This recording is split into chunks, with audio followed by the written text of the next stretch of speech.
নমস্কার বন্ধুরা, Indian food চয়েসের রান্নাঘরের থেকে সকলকে স্বাগত জানাচ্ছি। আজ আমি আপনাদের জন্য নিয়ে এসেছি লাউয়ের এক নিরামিষ খুব সুস্বাদু স্বাস্থ্যকর এক তরকারির রেসিপি। এইরকম লাউয়ের তরকারিতে কোনো মশলা নেই, খালি ফোড়ন দিয়ে এই তরকারিটা আমি রান্না করেছি আর চেরা কাঁচা লঙ্কা দিয়ে।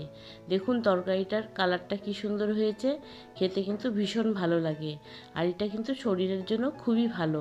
এরকম তরকারি যদি এই গরমের দিনে রান্না করে খেয়ে থাকেন তবে কিন্তু মন প্রাণ জুড়িয়ে যাবে। তাহলে চলুন দেখে নেওয়া যাক আজকের রেসিপি আমি কিভাবে তৈরি করছি। আমি এখানে কিছু লাউ কেটে নিয়েছি। লাউগুলো কিন্তু ঠিক একরকম একই সাইজে কাটতে লাগবে, কোনোটা ছোট বড় করে কাটবেন না, সব একই সাইজে কাটবেন, তবে কিন্তু তরকারিটা ঠিক হবে। তারপর আমি 3টে চেরা কাঁচা লঙ্কা নিয়েছি আর কিছু ডালের বড়ি নিয়েছি। ডালের বড়ি কিন্তু আমি খুব অল্প নিয়েছি, কারণ বেশি দিলে তরকারিটাতে ভালো লাগবে না, সেই জন্য আমি একটু অল্পই ডালের বড়ি নিয়েছি। তেলটা গরম করে নিয়েছি, ডালের বড়িটা একটু ভেজে নিচ্ছি। ডালের বড়ি ভাজা করার সময় আমি গ্যাসের ফ্লেমটা একদম কমিয়ে নিয়েছি আর খুব তাড়াতাড়ি নাড়াচাড়া করে আমি গ্যাসের থেকে কড়াইয়ের থেকে নামিয়ে নিব। বেশি সময় ভাজলে ডালের বড়িটা কিন্তু পুড়ে যাবে, সেই জন্য খুব তাড়াতাড়ি আমি ঝটপট ডালের বড়িটা ভেজে নামিয়ে ফেলছি। দেখুন এখন কিন্তু ডালের বড়িটা ভাজা হয়ে গেছে, আমি এখন কড়াই থেকে তুলে নিচ্ছি। তারপর আমি ওই কড়াইতে আরও কিছু সর্ষের তেল দিয়ে এই তরকারিটা আমি রান্না শুরু করছি। তেল কিন্তু আমি এখানে 1 টেবিল স্পুন সর্ষের তেল দিয়েছি, বেশি তেল দিব না, কারণ এটা আমি খুব অল্প তেল দিয়ে বিনা মশলায় এই তরকারিটা রান্না করছি, খালি ফোড়ন দিয়ে এই তরকারিটা রান্না হবে। দেখুন তেলটা গরম হয়ে যাওয়ার পর আমি এখানে একটা শুকনো লঙ্কা দিচ্ছি আর 1 চামচ কালো জিরে দিব। এই তরকারিতে কিন্তু কালো জিরে দিলে খুবই ভালো লাগে খেতে। এখন আমি ফোড়নটা 1 সেকেন্ড 2 সেকেন্ডের জন্য একটু নাড়াচাড়া করে ফোড়নটা ভেজে নিব। ফোড়নটা কিন্তু খুব ভালো করে ভেজে নিতে লাগবে, কারণ এই তরকারিতে কোনো মশলা নেই। এই ফোড়নের উপরেই এই তরকারিটা কিন্তু খেতে ভালো লাগবে। ফোড়নটা যখন ভাজা হয়ে যাবে তখন আমি এই কেটে রাখা লাউগুলো দিয়ে দিব। লাউটা কিন্তু আমি আগের থেকে ধুয়ে খোসাটা ছাড়িয়ে নিয়েছি, তারপর ধুয়ে একটু জল ঝরিয়ে তারপর আমি লাউটা কেটেছি।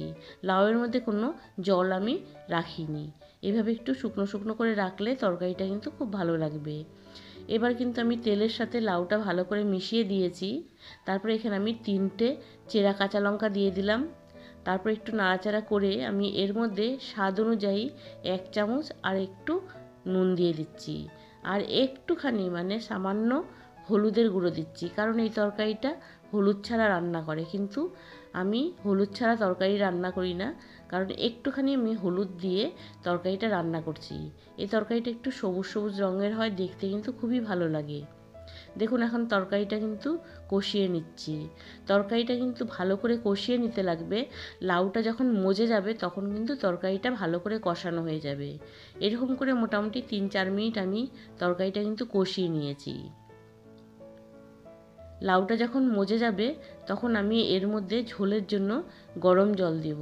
এখানে কিন্তু গরম জল ব্যবহার করলে তরকারিটা কিন্তু খুব তাড়াতাড়ি রান্না হয়ে যাবে আর খেতে কিন্তু খুব ভালো লাগবে।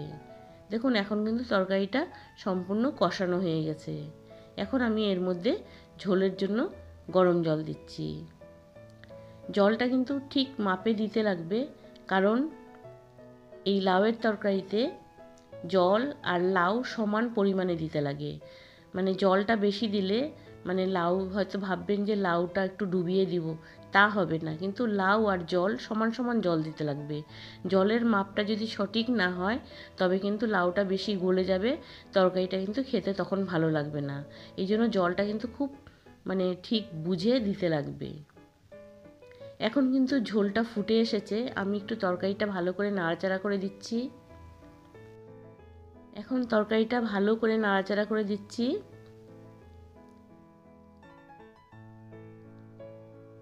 এইভাবে মোটামুটি আমি কয়েক সেকেন্ড রান্না করার পর আমি তারপরে এখানে চেরা 2টো কাঁচা লঙ্কা দিয়ে দিলাম।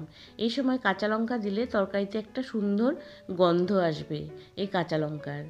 এবার কিন্তু ঝোলটা প্রায় একটু ঘন হয়ে এসছে, এর মধ্যে কোনো মশলা নেই, সেই জন্য তরকারিটা কিন্তু খুব ভালো করে ঘুটে দিতে লাগবে। আর দেখে নিচ্ছি লাউটা সেদ্ধ হয়েছে নাকি। লাউটা যখন একটু নরম হয়ে যাবে তরকারিটা কিন্তু ভালো করে এভাবে ঘুটে দিয়ে একটু কয়েকটা লাউয়ের টুকরো একটু ভেঙে দিলে তরকারিটা কিন্তু ঘন হয়ে যাবে।